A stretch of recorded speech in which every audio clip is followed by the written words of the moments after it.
Liz, also thanks for the lighting company to having all this session. So this is my talk. Actually, just to add on of what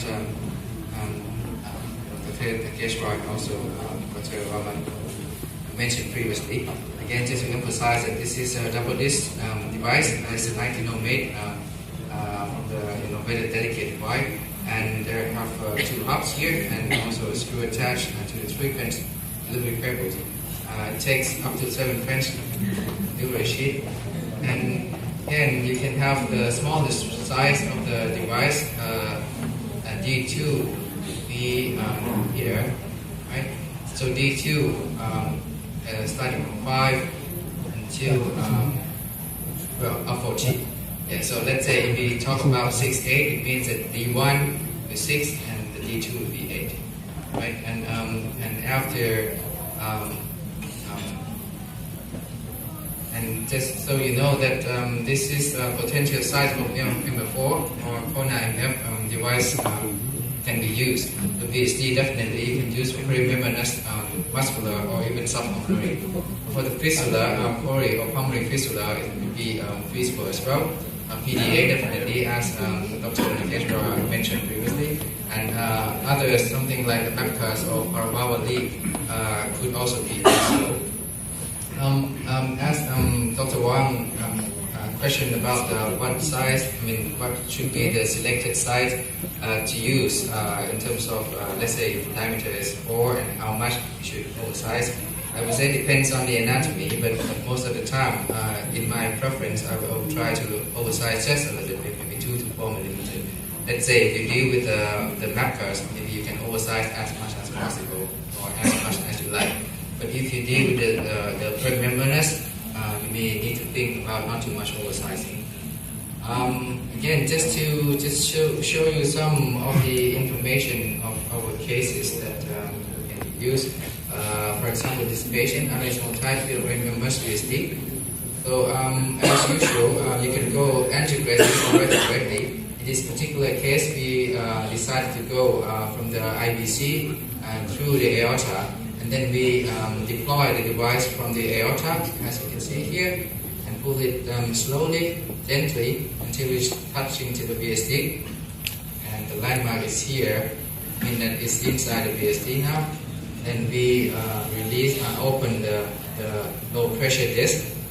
And here's the final result before we release the device. Then we just release as usual. Yeah, so this is before and after. So it looks as if this is quite nice because it's low profile device, and also good because you can use with a very, very small machine. And how about other challenging situations? I think some of the example you have seen by the previous speakers, but just to show you what we had in our circumstances. So this is a patient 6 kilo, 8 months old, admitted to the ward due to the recurrent pneumonia, intubated and active heart failure. So the surgeon is quite reluctant to proceed for the open heart surgery because of that pneumonia. So then our surgeon decided to ask whether it could be do this without surgery or not. So we finally brought the patient into the cath lab, and as you can see that this hole is actually not that small in relation to the patient's body weight. It's quite big shunt, and we the measurement is something about 6 millimeter. So we're lucky enough to use this device. At that time, it was a compassionate use. So we decided to use the Kona MF of 10 by 8. So 10 stands for the high pressure disc on the proximal side is about 10, and 8 is it's like PDA device, PDA 1 in terms of the number. And then we can use this through the 5 French bullet sheath. It's not a guiding sheath, so the internal diameter is larger than the 5 French guiding sheath, guiding catheter. So and finally we can implant this device onto that defect. And here is the final result before we leave the catheter lab. And this is immediate result. And after 6 months, if it looks very nicely sitting without gelling of the outflow tract and complete occlude already. Just to show you another example of the application of this device for the choric fistula, this is what we did last year during CSI-AP Pacific in Bangkok with Dr. Nageshwar actually. So here is a 7-year-old girl with a continuous murmur about grade 3/6. Body weight is not an issue, but the patient got mild cardiomegaly from chest X-ray, and also there's quite obvious shunt from the fistula from the right coronary artery onto the right atrium, as you can see here from the from the left coronary artery, left main coronary artery to the right atrium, as you can see here from the echo. And here's the cartoon showing that how does it look. It's quite very tortuous with the distal aneurysm and entering into the right atrium with multiple exits. I'll show you later on. This is CTA imaging, just showing that there's a neck here. So the landing zone for this device, the plan for a landing zone for this patient, we plan to put the device in between the green bar and the orange bar. And here's the angio. And as you can appreciate that the entry side definitely is in the left main coronary artery. It's so-called the proximal type of the fistula, you can say, and having the very huge aneurysmal formation at the distal end with the multiple exits on the and the distal end. So in this case, we decided to approach anterogradely. I don't know how to say anterograde, but yes, we decided to cross from the left main coronary artery. Then we get the wire out to the SVC, and then we snare to make the navy loop. Then after that, we introduce the sheath, the life fix sheath, into the fistula from the venous side. And after we make sure that the position of the sheath is in the suitable area, and then we implant the device. With the techniques that we keep the wire in place just in case that we lose the track, and then we don't have to just come back to the loop again. This is the final result of using the Kona MF8x6 to close this defect. And also just to share this challenging case, thanks for the Supa's team at Songkhla University, Songkhla Nakhon Hospital. We did that probably a year ago, right, Supa? Yeah.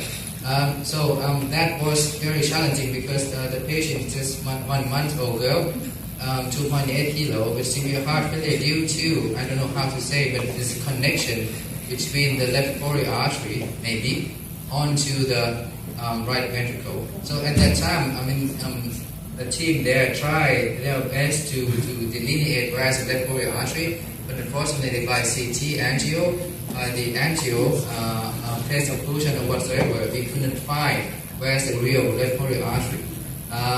But also importantly that once we try to close this defect for the first time, patient developed VT and not be able to put any device in because that time patient is very unstable. So we decided to bring the patient back again and to try to help by at least to reduce the flow. So we managed to use the MFO device, as you can see here, to block into the waist. So there's still a doubt whether this is a real coronary artery which is fistulate into the right ventricle or not. But luckily, that time after we implant this device, the flow is still there and it's not completely occluded flow, and the patient has no sign of ischemic symptoms and also heart failure improved.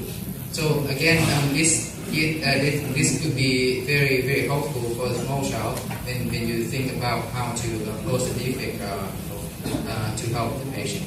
So how about the outcome? Just to share some ideas of what we have for the MFO device in our experience. So this is data collected until early 2016 from my hospital and Supa's hospital. As you can see, that we have a variety of the devices used for the closing the VSD, and MFO is 5% of that. The reason is because it's not available commercially in my hospital, in my country, so we use that as a compassionate ground. success rate overall is 97%. And just to show you that with the MFO we can tackle in a variety of the type of the VSD. Probably remember as a tubular type, aneurysmal type, or conical type. Window type you can use, but one thing that if it's so short, because the MFO length is about, if I understand correctly, about 6 millimeters, so it's quite a long one. So that thing that may be window type defect or the PMVSD may not really suitable for using it. But anyway, just to show you that with this, we have no major complication amongst using the MFO. An early Asian clinical outcome, as Dr. Raman Budi demonstrated, that a part of Indonesia, they also have some experience from, I think, Philippines, Vietnam, and also Thailand, and definitely India.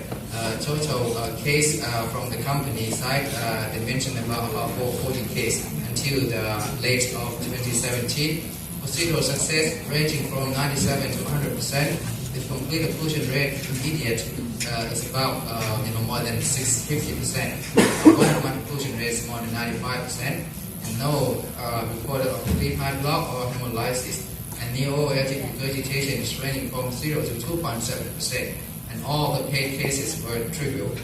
Neo-AR also all mild, and it's ranging from 0 to 90%. From the company side, they said they're expecting to get CE mark in Q2 of this year. So hopefully they can get that. So just in summary, ladies and gentlemen, just like to say that this is so-called the multifunctional, multitasking, multi-purpose, whatever you want to say, but it's kind of thing that may be useful for a variety of the lesions. And it's a sleek device, very sleek delivery cable, so you don't have to worry about tortuosity or small size of the patients. And it's user-friendly, I would say, as all the speakers mentioned, that you can go either antegrade or retrograde approach.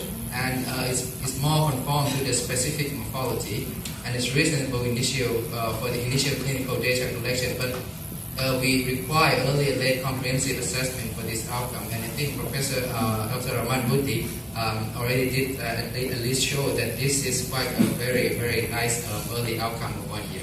Thank you very much indeed.